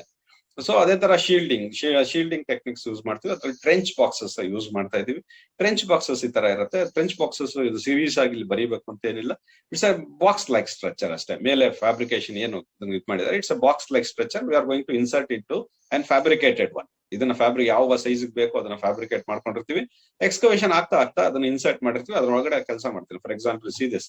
ಸೊ ಯಾರೊಬ್ಬ ವ್ಯಕ್ತಿ ಕೆಲಸ ಮಾಡ್ತಿರ್ತಾನೆ, ಈ ಸೈಡ್ ವಾಲ್ಸ್ ಬಗ್ಗೆ ಹೆದರಿಕೆ ಇಲ್ಲ, ಅಲ್ಲಿ ಮಣ್ಣು ಬೀಳಲ್ಲ ಅವನ ಮೇಲೆ, ಆ ಧೈರ್ಯದಲ್ಲಿ ಅವ್ನು ಕೆಲಸ ಮಾಡ್ತಾನೆ, ಅದನ್ನ ಆಕ್ಸಿಡೆಂಟ್ ಆಗಲ್ಲ ಅಂತ ಹೇಳಿ. ಸೊ ಅದರಿಂದ ಇದನ್ನ ಸೈಡ್ ವಾಲ್ಸ್ ನ ನಾವು ಪ್ರೊಟೆಕ್ಟ್ ಮಾಡಬೇಕು. ಪ್ರೊಟೆಕ್ಟ್ ಮಾಡೋದ್ರಿಂದ ನಾವು ಈ ಶೋರಿಂಗ್ ಅಂತ ಶೀಲ್ಡಿಂಗ್ ಇಂದ ಅಥವಾ ಟ್ರೆಂಚ್ ಬಾಕ್ಸ್ ಇಂದನೂ ಕೂಡ ಪ್ರೊಟೆಕ್ಟ್ ಮಾಡಬಹುದು. ಇದು ಸಾಯಿಲ್ ಎಕ್ಸ್ಕವೇಷನ್ ಅಲ್ಲಿ ಅದು ಯಾವ್ದಾದ್ರು ಇರ್ಬೋದು, construction either for the building, pipe lining, what ever it may B, either we are going for the deeper depth of excavation at that time or for the trenching. So these are all the methods to be adopted to avoid the prevention, what is that, the failure of the side slope of a excavation. So this is how. So adana addition to it, so istella madidre innu yen tagobeku, ಜವಾಬ್ದಾರಿಗಳು ತಗೋಬೇಕಾಗುತ್ತೆ. What are the safety measures for excavation ಅಂತ ಅಂದಾಗ main reasons ಏನಪ್ಪಾ ಅಂತಂದ್ರೆ, ನಮಗೆ ನಾವು 4 method adapt ಮಾಡಿದ್ವಿ, ಅದ್ರ ಜೊತೆಗೂ ಮತ್ತೆ ನಾವು ಅಡಿಷನಲ್ ಸೇಫ್ಟಿ ತಗೋಬೇಕಾಗತ್ತೆ. ಏನ್ ಅಡಿಷನಲ್ ಸೇಫ್ಟಿ ತಗೋಬಹುದು ನಾವು ನೋಡಿದಾಗ, ಸೊ ನಮಗೆ ಸೈಡ್ ಸಪೋರ್ಟ್ಸ್ ಇಂದ ನಾವು ಕೊಲಾಪ್ಸಿಂಗ್ ಅಂದ್ರೆ ಸೈಡ್ಸ್ ಏನಿದೆ, collapsing should be avoided by providing the sides, by supporting the sides. ಒಂದು ಸಪೋರ್ಟ್ ಮಾಡೋದ್ರಿಂದ ಸೈಡ್ ಸ್ಲೋಪ್ ನ, ನಮ್ಗೆ ಸೈಡ್ ವಾಲ್ಸ್ ಏನಿದೆ ಅದನ್ನ ಸಪೋರ್ಟ್ ಮಾಡೋದ್ರಿಂದ ಕೊಲಾಪ್ಸಿಂಗ್ ಅನ್ನ ಅಥವಾ ಮಣ್ಣು ಬೀಳೋದನ್ನ ಗುಂಡಿ ಒಳಗಡೆ, ಅದನ್ನ ಕೊಲಾಪ್ಸಿಂಗ್ ಅಂತ ಹೇಳ್ತೀವಿ, ಅದನ್ನ ನಾವು ತಡಿಬಹುದು. ಒಂದು, ನಾವು ಗುಂಡಿ ತೆಗ್ದಿದೀವಪ್ಪ, ಮೆಟೀರಿಯಲ್ಸ್ ಏನ್ ಬೇಕೋ, ನಮ್ಮ ಒಂದು ಗುಂಡಿ ಅಥವಾ ನಮ್ಮ ಒಂದು ಪಿಟ್, ಎಕ್ಸ್ಕವೇಟೆಡ್ ಪಿಟ್ ಏನಿದೆ, ಇದ್ರ ಪಕ್ಕದಲ್ಲೇ ನಾವು ಬರ್ಡನ್ ಕ್ರಿಯೇಟ್ ಮಾಡಿದ್ರೆ, ಮೆಟೀರಿಯಲ್ ತಂದು ಹಾಕಿದ್ರೆ ಕನ್ಸ್ಟ್ರಕ್ಷನ್ ಪರ್ಪಸ್ಗೆ, ಓವರ್ ಬರ್ಡನ್ ಪ್ರೆಷರ್ ಜಾಸ್ತಿ ಆಗಿ ಇದು ಸೈಡ್ ಸ್ಲೋಪ್ ಬೀಳ್ಬಹುದು. ಅದರಿಂದ ನಾವು ಮೆಟೀರಿಯಲ್ ನ ಆದಷ್ಟು ದೂರದಲ್ಲಿ ಹಾಕ್ಬೇಕು. ಮೆಟೀರಿಯಲ್ ನ ಏನ್ ಮಾಡಬೇಕು, ಸ್ಟೋರ್ ಮಾಡುವಾಗ ಅದು ದೂರದಲ್ಲಿ, ಅಂದ್ರೆ ಟ್ರೆಂಚ್ ಇಂದ ಅಥವಾ ಎಕ್ಸ್ಕವೇಟೆಡ್ ಏರಿಯಾ ಇಂದ, ಸೈಡ್ ವಾಲ್ಸ್ ಇಂದ ತುಂಬಾ ದೂರದಲ್ಲಿ ಹಾಕೋಬೇಕು. ಸೇಫ್ ಡಿಸ್ಟೆನ್ಸ್ ಅಂತ ಹೇಳ್ತೀವಿ. ಅದು material from the excavation should be stored, ಅಥವಾ ತೆಗೆದಿರೋ ಮಣ್ಣು ಇರ್ಬೋದು ಅಥವಾ ಕನ್ಸ್ಟ್ರಕ್ಷನ್ ಮೆಟೀರಿಯಲ್ ಇರ್ಬೋದು, ಎರಡೂನು ಮೆಟೀರಿಯಲ್ ಅಂತ ಹೇಳ್ತೀವಿ. So that should be stored at the distance of at least safe distance. Safe distance calculation depends on once again engineering. So ಅದನ್ನ safe distance ಅಲ್ಲಿ ಎಷ್ಟು ಸೇಫ್ ಡಿಸ್ಟೆನ್ಸ್ ಅಂತ ಹೇಳ್ಬೇಕಾದ್ರೆ it's once again engineering. It may B ನಮ್ಮ specifications ಅಲ್ಲಿ ಓದುವಾಗ 50 metre ದೂರದಲ್ಲಿ ನೀವು ತೆಗೆದಿರುವಂತ ಮಣ್ಣನ್ನ ಹಾಕ್ಬೇಕು ಅಂತ ಹೇಳಿ ಡೀಟೇಲ್ ಸ್ಪೆಸಿಫಿಕೇಶನ್ ಬರ್ದಿರ್ತಾರೆ, ಗಮನಿಸಿ ಅದನ್ನ. ಸೊ ಹಾಗಾಗಿ ಇದನ್ನ ಟ್ರೆಂಚ್ ಅಲ್ಲಿ ಎಕ್ಸ್ಕವೇಟೆಡ್ ಮೆಟೀರಿಯಲ್ ನ ಕೂಡ ಸೇಫ್ ಡಿಸ್ಟೆನ್ಸ್ ಗೆ ಹಾಕುವಂತದನ್ನ ನಾವು ಮಾಡಬೇಕು, ಹತ್ತಿರದಲ್ಲೇ ಹಾಕೋಬಾರ್ದು.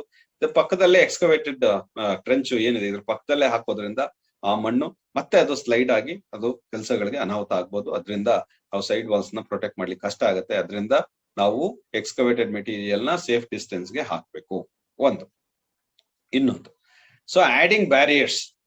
ಸೊ ಬ್ಯಾರಿಯರ್ಸ್ ಅಂದ್ರೆ ಏನು ಅಂತಂದ್ರೆ, ಈ ಟ್ರೆಂಚ್ ಏನ್ ಎಕ್ಸ್ಕವೇಟ್ ಮಾಡಿದೀವಿ, ಟ್ರೆಂಚ್ ಪಕ್ಕದಲ್ಲಿ ಬರಬಾರ್ದು, ಯಾರು ನಡೆದಾಡ್ಕೊಂಡಾಗ್ಲಿ ಅದ್ರ ಪಕ್ಕದಲ್ಲಿ ಬರಬಾರ್ದು. ಬಂದು ಗೊತ್ತಿಲ್ಲದೆ ಬಿದ್ಬಿಟ್ರೆ ಕಷ್ಟ ಆಗುತ್ತೆ. ಸೊ ಅದರಿಂದ ಆ ಟ್ರೆಂಚ್ ಗೆ ಬ್ಯಾರಿಯರ್ಸ್ ಹಾಕ್ಬೇಕು. ಬ್ಯಾರಿಯರ್ಸ್ ಅಂತಂದ್ರೆ ನಾವು ಹೋಗ್ದಂಗೆ, ಸೊ ಅದನ್ನ ತಡೆಗಟ್ಟಬೇಕು, ಆ ಗುಂಡಿ ಒಳಗಡೆ ಬೀಳದಾಗೆ ಅದನ್ನ ಬ್ಯಾರಿಯರ್ಸ್ ನ ಕ್ರಿಯೇಟ್ ಮಾಡ್ಬೇಕು. ಕ್ರಿಯೇಟ್ ಮಾಡೋದ್ರಿಂದ ಆಡಿಂಗ್ ಬ್ಯಾರಿಯರ್ಸ್. ಸೊ ಟ್ರೆಂಚ್ ಸುತ್ತ ಅಥವಾ ಎಕ್ಸ್ಕವೇಟೆಡ್ ಟ್ರೆಂಚ್ ಇರ್ಬೋದು, ಅದು along the trench, or otherwise suppose if it's a pit, so around the pit, so pit ಸುತ್ತನೂ ಒಂದು ಗುಂಡಿ ತೆಗ್ದಿರ್ಬೋದು, ಅದ್ರ ಸುತ್ತನೂ ಕೂಡ ನಾವು ಬ್ಯಾರಿಕೇಡ್ ಹಾಕ್ಪ ಅಂದ್ರೆ ಸೊ ಬ್ಯಾರಿಯರ್ಸ್ ನ ಕ್ರಿಯೇಟ್ ಮಾಡ್ಬೇಕು. ಬ್ಯಾರಿಯರ್ಸ್ ಕ್ರಿಯೇಟ್ ಮಾಡೋದ್ರಿಂದ ನಾವು ಜನಗಳು ಯಾರಾದ್ರೂ ಬೀಳುವಂತದ್ದು ಅದನ್ನ ಅವಾಯ್ಡ್ ಮಾಡ್ಬೋದು. ಸೊ ವೆಹಿಕಲ್ ಏನಾದ್ರೂ ಎಕ್ಸ್ಕವೇಷನ್ ಟೈಮ್ ನಲ್ಲಿ ಬಳಸ್ತಾ ಇದ್ರೆ, ಸೊ ಅದನ್ನ ಕೂಡ ಸೇಫ್ ಆಗಿ ನಾವು ದೂರದಲ್ಲೇ ನಿಲ್ಸ್ಕೋಬೇಕಾಗತ್ತೆ. It is safer if the vehicles are kept completely out of the excavation area. So excavation ಏರಿಯಾದಿಂದ ತುಂಬಾ ದೂರದಲ್ಲಿ ನಿಲ್ಸ್ಕೋಬೇಕಾಗತ್ತೆ, ಪಕ್ಕದಲ್ಲೇ ಇಡಬಾರ್ದು. ಸೊ ಕೆಳಗಡೆ ನಮ್ಮಲ್ಲಿ ಅಂಡರ್ ಗ್ರೌಂಡ್ ಸರ್ವಿಸಸ್ ಅಂತ ನಾನೇ ಹೇಳಿದೆ. ಏಕೆಂತಂದ್ರೆ ಈ ಕರೆಂಟ್ ವೈರ್ಗಳು ಅಥವಾ ವಿದ್ಯುತ್ ಶಕ್ತಿಯನ್ನ ನಾವು ಭೂಮಿಯ ಒಳಗಡೆ ಮಾರ್ಗವನ್ನ ಕಲ್ಪಿಸೋದ್ರಿಂದ, ವೈರ್ಗಳನ್ನ ಹಾಕೋದ್ರಿಂದ ಓವರ್ ಹೆಡ್ ಕೇಬಲ್ ತೆಗ್ದಿರ್ತೀವಿ, ಭೂಮಿಯ ಒಳಗಡೆನೆ ನಾವು ಕೇಬಲ್ ನ ಎಲೆಕ್ಟ್ರಿಕ್ ಕೇಬಲ್ಸ್ ನ ಹಾಕೊಂಡಿರ್ತೀವಿ. ನೀರಿನ ಮಾರ್ಗನೂ ಅಷ್ಟೇ, ಸೊ ವಾಟರ್ ಸಪ್ಲೈ ಲೈನ್ಸ್ ಅದೇ ತರ ಮಾಡಿರ್ತೀವಿ, ಸ್ಯಾನಿಟರಿ ಲೈನ್ಸ್ ಅದೇ ತರ ಮಾಡಿರ್ತೀವಿ. This are all called, will call it as under ground services.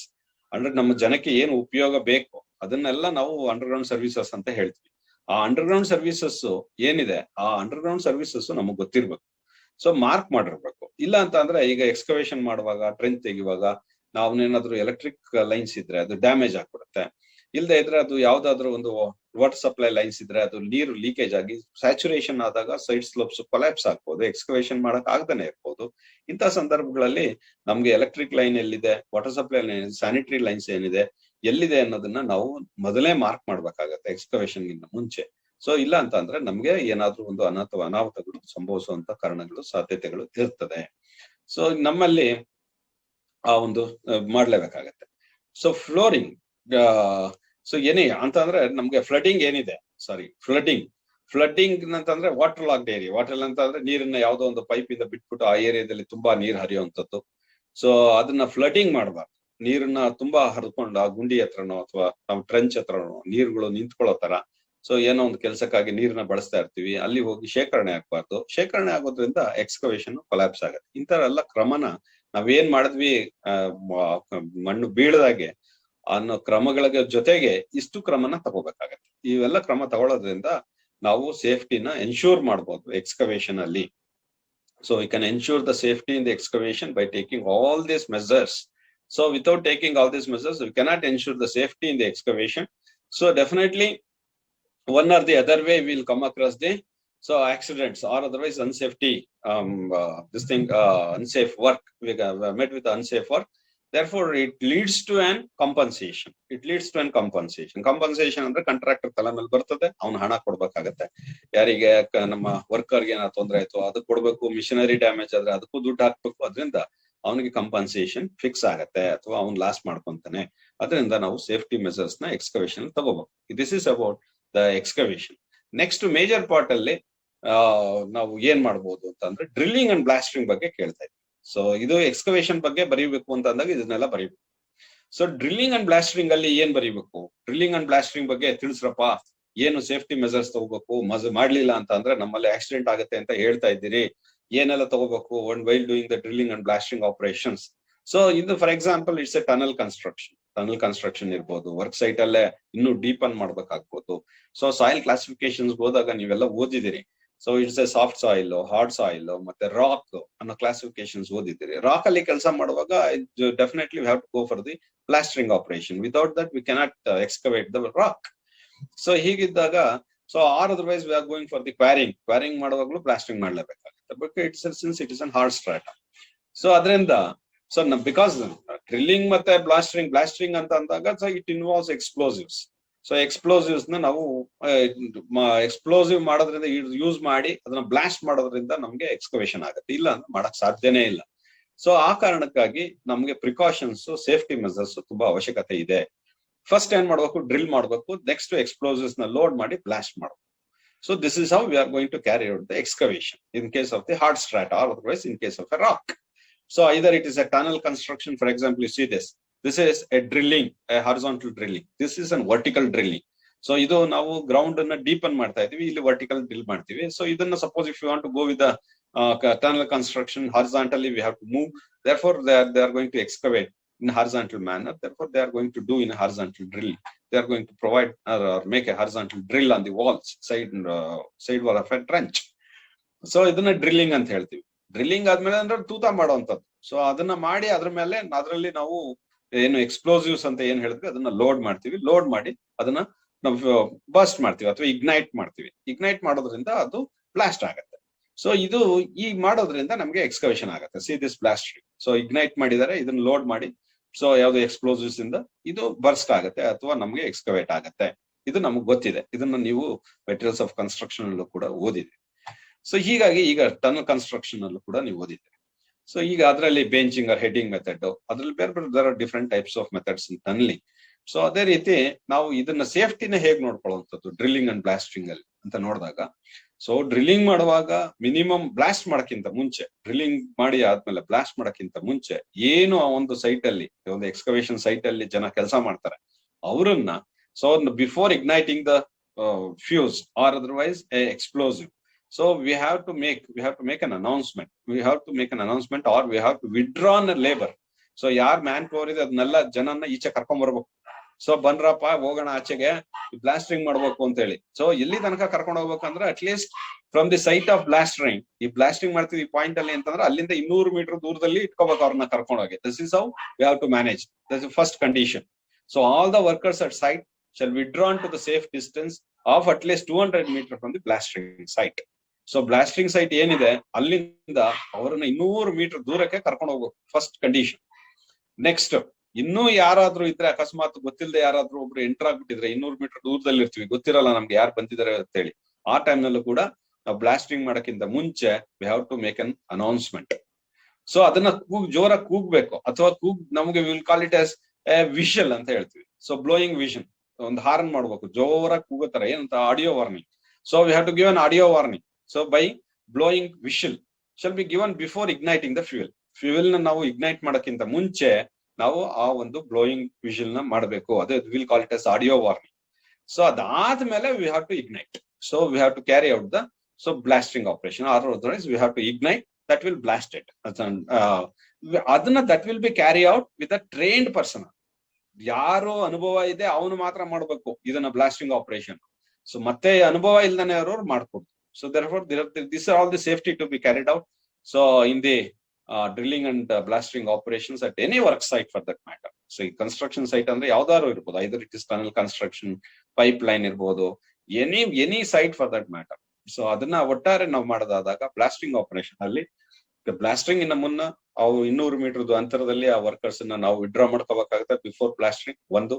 So before making a blasting or otherwise igniting the fuse, so we have to make an audio warning. We have to give an audio warning or advertise this thing. What is the vision? So blowing vision, we have to make it. So third one, that condition is, so for the safe drilling and blasting, it should be carried out. That the whole activity or blasting activity should be carried out by the trained personnel. So without any trained personnel, should not do it. So suppose something happens, that is, we'll call it as an accident. That's all. That it leads to once again compensation. Therefore, these are all about the drilling and blasting safety. What are the safety to be taken while drilling and blasting the construction, carry out the drilling and blasting at the construction site. Similarly, the hot bituminous work. Hot bituminous work ಬಗ್ಗೆನೂ ಕೂಡ ನಾವು ಬೇರೆ ಬೇರೆ ವಿಧದಲ್ಲಿ ಮಾತಾಡ್ತಾ ಹೋಗ್ಬೋದು. Asphalting ಮಾಡುವಾಗ ಏನೆಲ್ಲ ಕ್ರಮ ಅನುಸರಿಸಬೇಕು, ಸೊ ಇದಕ್ಕೆ ನಾವು ಹೇಗೆ ನಾವು ಈ ಒಂದು ಮೆಜರ್ಸ್ ನ ತಗೋಬೇಕು ಅನ್ನೋದ್ರ ಬಗ್ಗೆ ನಾವು ಮಾತಾಡ್ತೀವಿ. ಆಸ್ಫಾಲ್ಟಿಂಗ್ ಮಾಡುವಾಗ ಏನ್ ಕ್ರಮದಲ್ಲಿ ನಾವು ಮಾಡ್ತೀವಿ ಅಂತ ಹೇಳಿ. ಸೊ ಸೇಫ್ಟಿ ಮೆಜರ್ಸ್ ಏನಪ್ಪಾ ಅಂತಂದ್ರೆ, ಈ ಒಂದು ಆಸ್ಫಾಲ್ಟಿಂಗ್ ಮಾಡುವಾಗ, ಸೊ ಇದನ್ನ ಕೂಡ ಸೊ ನಮ್ಮ ಒಂದು ಆಸ್ಫಾಲ್ಟಿಂಗ್ ಮಾಡೋದು ರಸ್ತೆಯಲ್ಲೇ ಮಾಡ್ತೀವಿ. ರಸ್ತೆಯಲ್ಲೇ ಮಾಡೋದ್ರಿಂದ first of all vehicle traffic control system ಚೆನ್ನಾಗಿರ್ಬೇಕು, ಅದ್ ನಮಗ್ ಗೊತ್ತಿರ್ಬೇಕು. ಟ್ರಾಫಿಕ್ ಕಂಟ್ರೋಲ್ ನ ಹೇಗ್ ಮಾಡ್ಕೋಬೇಕು, ಆ ಒಂದು ಏರಿಯಾದಲ್ಲಿ ಯಾವ್ದೋ ವೆಹಿಕಲ್ ಓಡಾಡಬಾರ್ದು, ಇಲ್ಲ ಅಂತಂದ್ರೆ ವರ್ಕರ್ಸ್ ಮೇಲೆ ತೊಂದರೆ ಆಗುತ್ತೆ. ಅದರಿಂದ ಸೊ ನಮಗೆ ಪಬ್ಲಿಕ್ ರಸ್ತೆಯಲ್ಲೇ ನಾವು ಕೆಲಸ ಮಾಡ್ತಿದ್ದ, ಪ್ರೈವೇಟ್ ಆದ್ರೆ ಕ್ಲೋಸ್ ಮಾಡೋದು. Because the public road cannot be closed, it should be operate 24/7, it's operatable. ಅದರಿಂದ ಸೊ ನಾವು ಅದನ್ನ control system, traffic control system ಹೇಗಿರ್ಬೇಕು ಅನ್ನೋದ್ರ ಬಗ್ಗೆ ಗೊತ್ತಿರ್ಬೇಕು. So safety measures, therefore we have to control the traffic. That is one condition. So ಮತ್ತೆ ನಾವು ಕೆಲಸ ಮಾಡುವಂತ ಜಾಗದಲ್ಲಿ either we are using the electrical installations, compressors, etc. So we have to see that we have to avoid the dust particles. So ಅವನಿಗೆ irritations ಆಗ್ಬೋದು ವರ್ಕರಿಗೆ. ಅದರಿಂದ dust ನ ಬರದ ರೀತಿ ಅಥವಾ ಡಸ್ಟ್ ಇರೋದ್ ರೀತಿ ಅದನ್ನ ನೋಡ್ಕೋಬೇಕಾಗತ್ತೆ ವರ್ಕ್ ಸೈಟ್ ಅಲ್ಲಿ. ಮೊದಲೇ ಅದನ್ನ ಕ್ಲೀನ್ ಮಾಡಿ ಇಟ್ಕೋಬೇಕಾಗತ್ತೆ. ಬಿಟುಮಿನಸ್ ಅಂತಂದ್ರೆ ನಾವೇನ್ ಆಸ್ಫಾಲ್ಟ್ಸ್ ಮಾಡಬೇಕು, ಅದಕ್ಕೆ ಒಂದು ಮಿಕ್ಸಿಂಗ್ ಪ್ಲಾಂಟ್ ಇರುತ್ತೆ, ಅಥವಾ ಮಿಕ್ಸ್ ಮಾಡ್ಕೊಂತೀವಿ ಆ ಪ್ಲಾಂಟ್ ನ ಮತ್ತೆ ಇಂಗ್ರೀಡಿಯೆಂಟ್ಸ್ ನ ಮಿಕ್ಸ್ ಮಾಡಿ ನಾವು ಟ್ರಾನ್ಸ್ಪೋರ್ಟ್ ಮಾಡ್ತೀವಿ ವರ್ಕ್ ಸೈಟ್ಗೆ. ಆ ಟೈಮ್ ಅಲ್ಲಿ ಸೊ ನಮ್ಮ ಒಂದು ಎಷ್ಟು ಸಾಧ್ಯ ಇದೆ ಹತ್ರ ಇಟ್ಕೋಬೇಕಾಗತ್ತೆ. ಆ ವರ್ಕ್ ಸೈಟ್ಗೆ ಹತ್ರದಲ್ಲೇ ಆ ಒಂದು ಪ್ಲಾಂಟ್ ಇರ್ಬೇಕಾಗತ್ತೆ. ಸೊ ಆ ತರದಲ್ಲಿ ನಾವು ನೋಡ್ಬೇಕಾಗತ್ತೆ, ದೂರದಿಂದ ಅದನ್ನ ಟ್ರಾನ್ಸ್ಪೋರ್ಟ್ ಮಾಡೋದು ಇರಬಾರ್ದು. ಸೊ ಅದ್ ಮತ್ತೆ ಇದರಲ್ಲಿ ವರ್ಕಿಂಗ್ ಪ್ಲಾಟ್ಫಾರ್ಮ್ಸ್ ಇದೆ. For example, see this is what is that bituminous mixing plant. So we have the different machineries. So we are going to mix the different ingredients.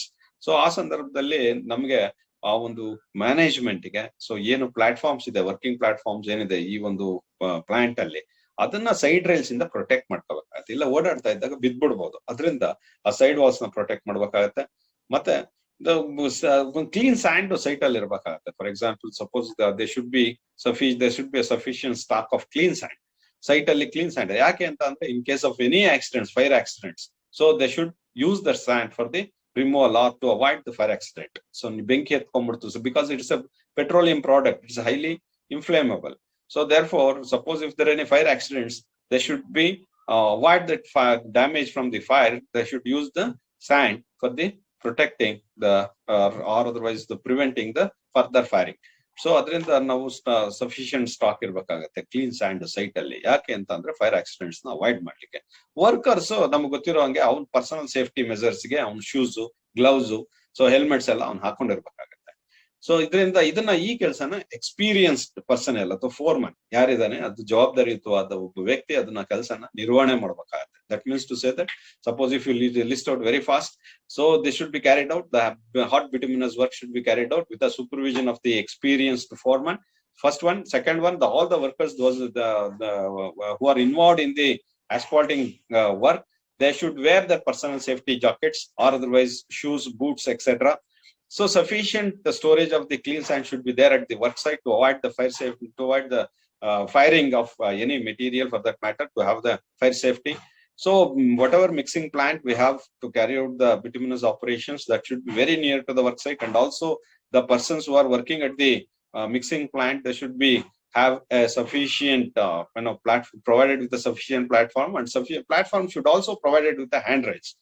So whatever compressors and electrical installations, any equipment for that matter we are using for the asphalting purposes, that should be and dust avoided with the dust particles at the dust proof.